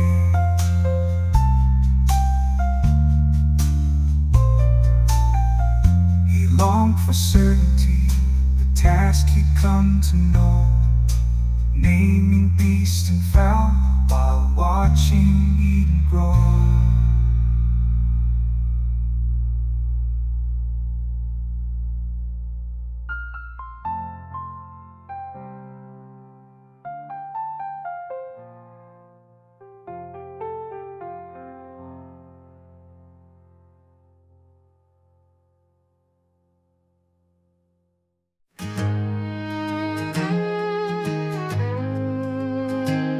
He pleaded with God, his voice filled with despair, begging for reprieve, a chance to choice repair.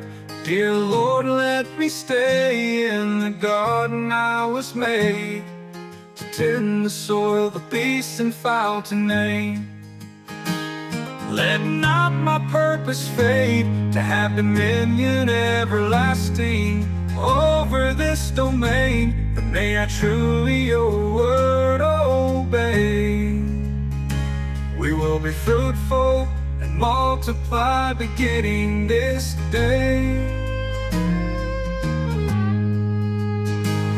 God's silence was resolute, his decision firmly made. No words were spoken, no divine intervention to aid. Adam felt the gravitation of God's unspoken command, a forceful or an unseen yet powerful hand. A fierce surge through him, unlike any he'd known. The power of the Almighty like a whirlwind had blown. Driven by this force, Adam took his leave, faithfully followed by his wife Eve.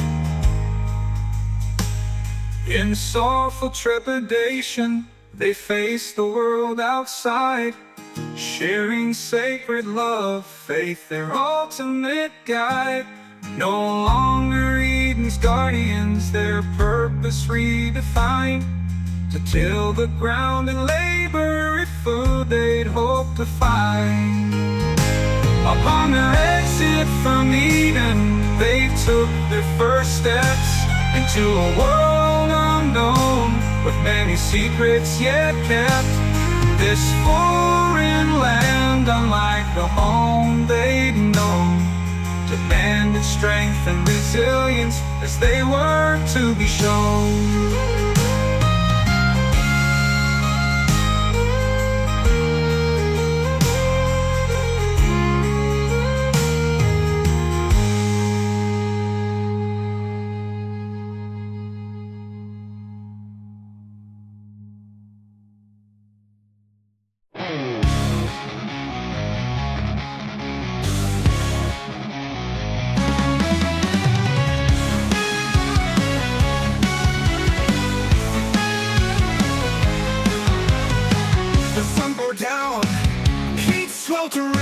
A stark contrast to Eden's idyllic sheltering. The soul unyielding, so burn as if to teach them well the cost of disobedience and the price paid by those who rebel.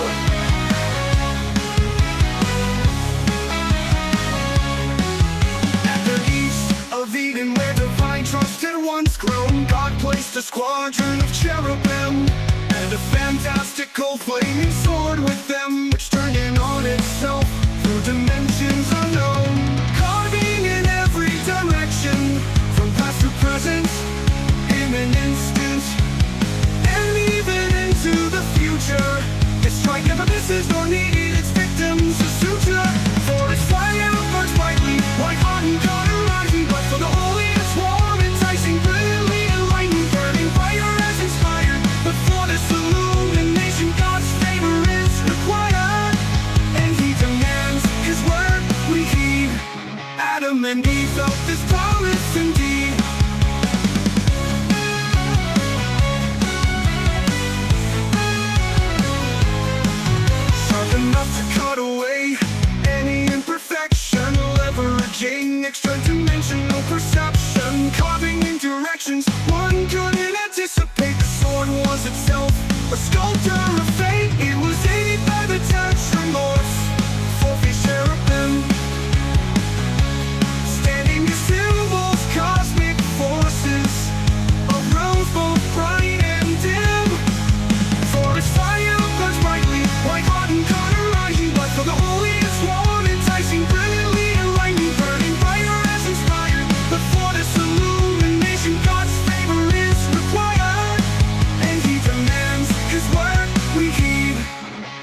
extra-dimensional perception, carving in directions one couldn't anticipate. The sword was itself a sculptor of fate. It was aided by the Tetramorphs, four-faced cherubim, standing as symbols, cosmic forces of realms both bright and dim.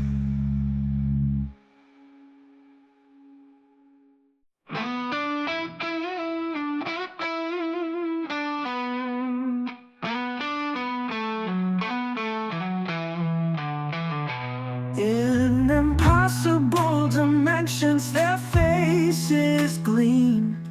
Each aspect exuded power to an extreme. The human lion, oxen, ego with four wings for flight. Celestially wise, they maneuver through mortal plight.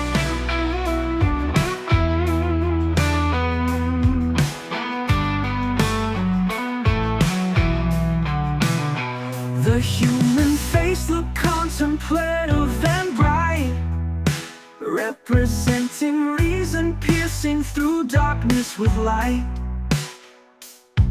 An emblem of logic, central might. Eyes ever ahead, through day and through night. The lion's visage, both regal and strong, exemplifies the splendor of where righteousness belongs. The grandeur of his divine domain, courageous and ready, they will always remain. The ox's countenance, an emblem of servitude, maximum endurance amidst earthly toil.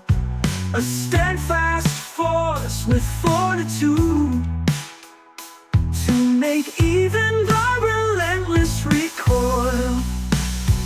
The eagle's head was atop above, rich with heavenly grace, with vision precise, guided by love. It pierced across time and space, these faces for unity, hold keys to realms unknown. Their presence presented a mystery, incomprehensibly heavenly defenders of God's throne. The cherubim with sword of flame protected Eden's core. The tree of life, its power locked by them forevermore. Yet in the heart of man, hope there would still reside, a chance to reconcile while God remains their divine guide.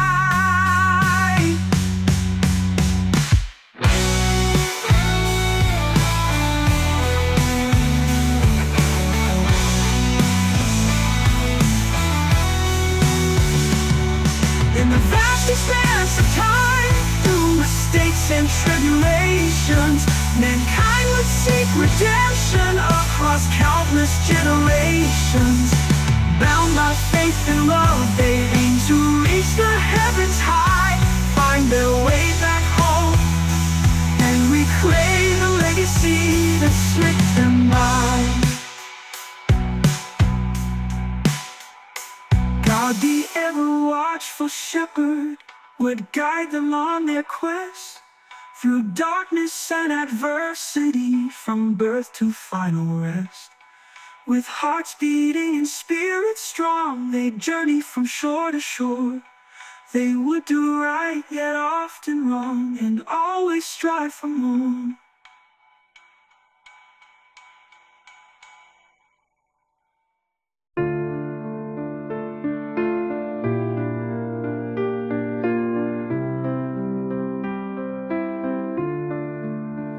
In the wake of their expulsion, they were from Eden cast.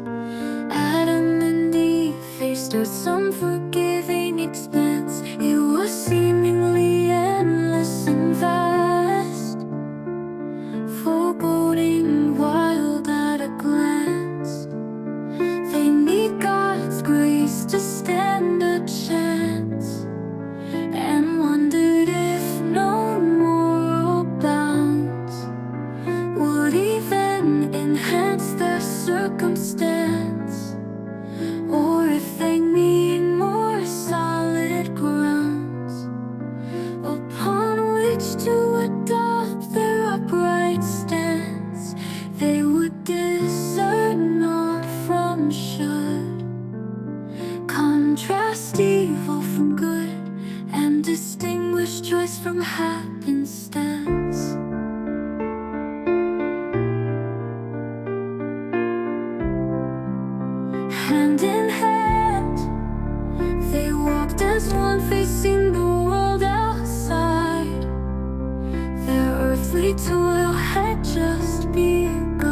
trajectory seemed to have landed flat.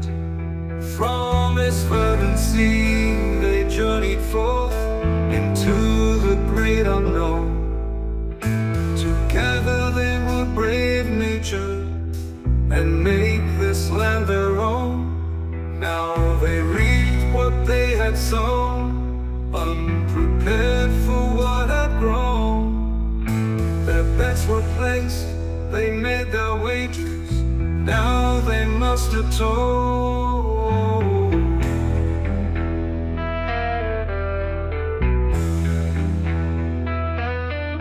With a mood of love against despair and goodness in their heart, they find their way through suffering with lessons to impart.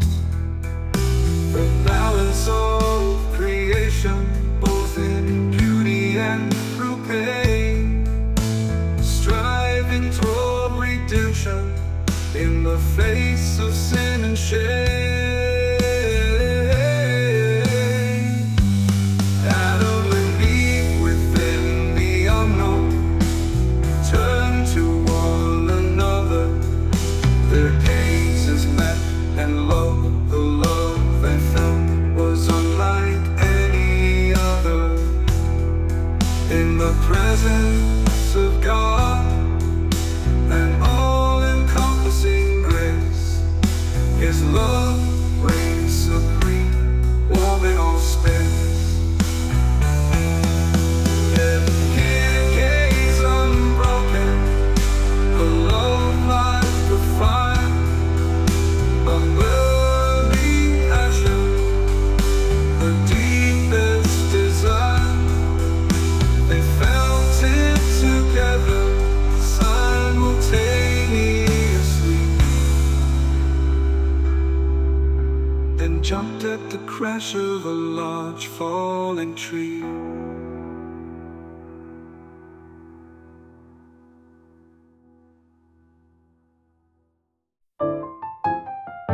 Eve smiled playfully, piqued was her curiosity to find a fallen oak, so she sprinted off giggling, which ignited Adam's tender ferocity. He gave her a chase, his face grinning, pace quickening.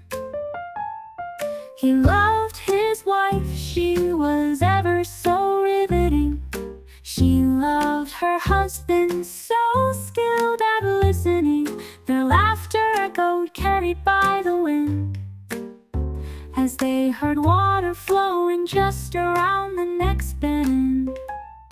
They reached the fallen oak, saw its roots matted with dirt. It now held new significance, lying there inert. Its imposing circumference, enough for both to stand. Its length enough to cross the river over which it did land.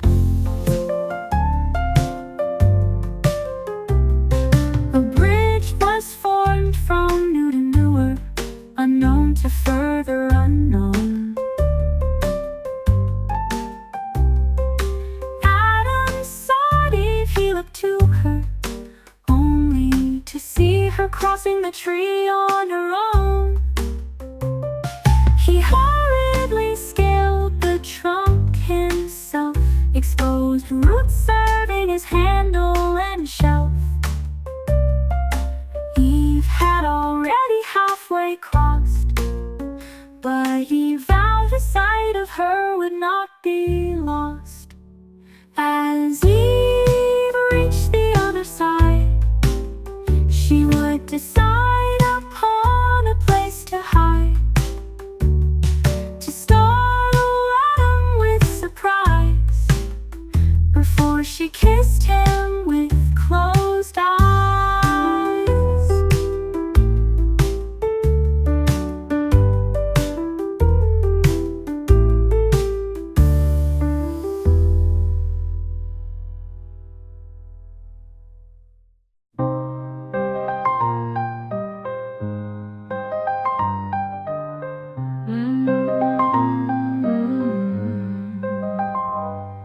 Now standing on the shore, Eve couldn't help but catch sight of two massive stones, one dark as night, the other streaked with golden marble white. Their forms combined to shape a shelter tight. The boulder streaked with gold was supportive, bright and gleaming, the other with obsidian, massive, wide and leaning. The larger of the two created shade from sun, yet not enough to dull the luster of the smaller one. Still the smaller golden marble had begun to crack from the weight of the obsidian, a truly massive stack. Hardness and strength did neither stone lack, but someday the white would be crushed by the black.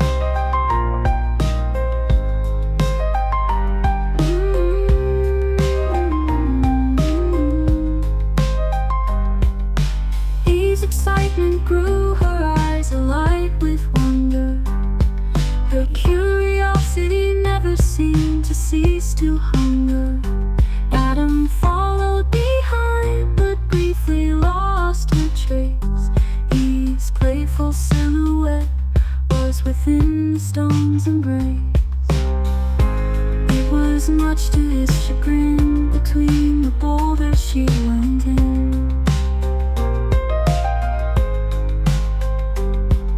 Sprinted toward the pair, two titans side by side, and found they framed the entrance to a cave both deep and wide.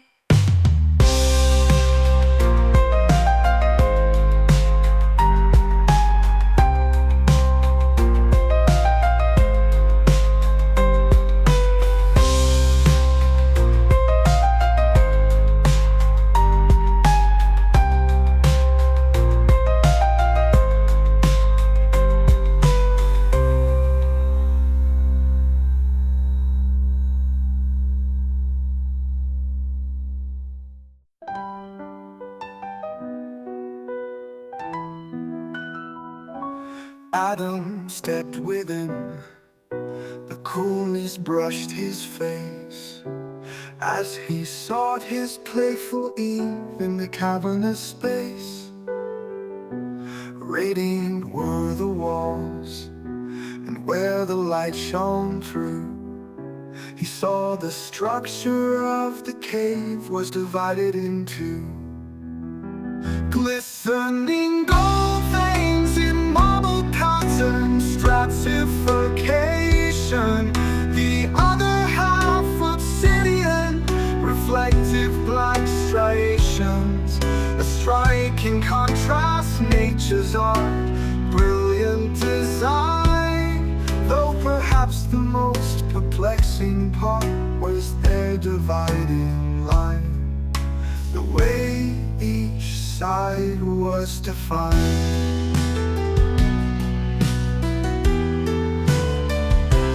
Interrupting Adam's train of thought, Eve grabbed him from behind. She gave a laugh victorious that Adam she had called. He smiled, spun around, cherishing her warmth in this month. Into each other's eyes they gazed, prisons through which love transformed every thought. It was as if the day's great rift, shift and stolen gifts had all but been forgotten. Although they had no idea of the shifts to come from Two suns to be begotten, forgotten.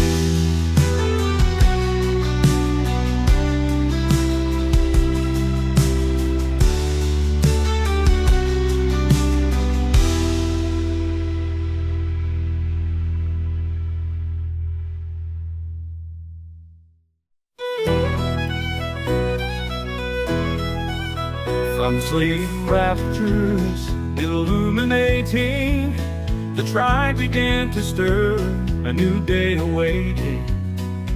They would use their words to try to agree upon what they'd all witnessed in their shared dream. Stories were sung, strains were strung, but they'd only a taste of the tales to come. The orchestration divine had just begun.